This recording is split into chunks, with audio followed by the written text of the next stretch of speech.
kanina. With the rising cost of basic commodities, Carinderia owner Clarita Bartolome says she's trying to maintain the prices of her dishes to keep her customers.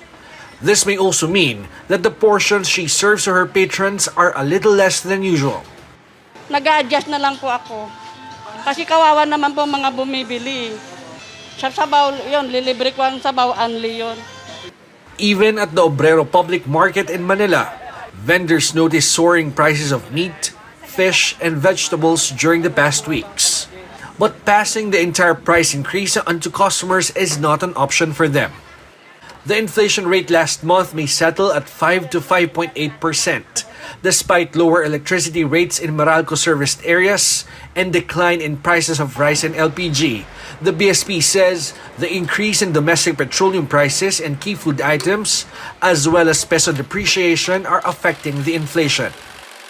The BSP says it will find ways to ensure stability in prices of basic goods. But for now, the consumers need to bear the brunt of escalating prices in their daily lives. Inflation is the rate at which prices for goods and services rises. In the Philippines, like many other countries around the globe, is facing skyrocketing food inflation due to supply issues and high fuel costs.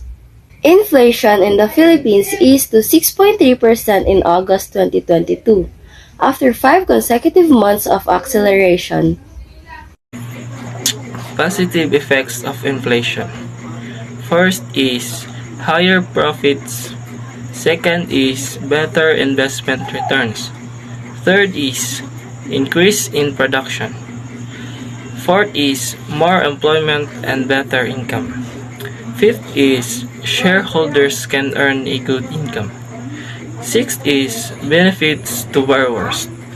And lastly, boost the economic growth. Negative effects of inflation. Hoarding. Distortion of relative prices. Increased risk, higher uncertainties.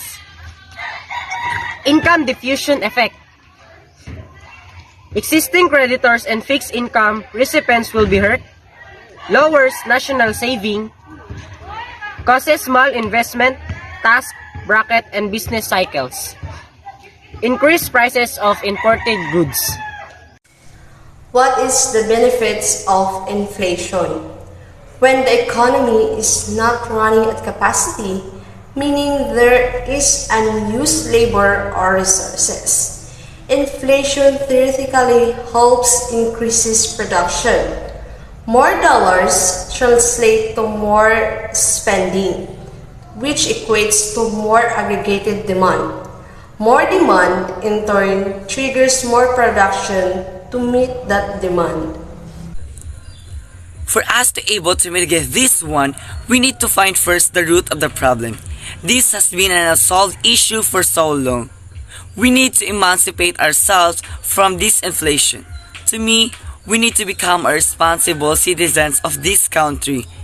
And the government should move by supporting our farmers and helping them. The effects of inflation.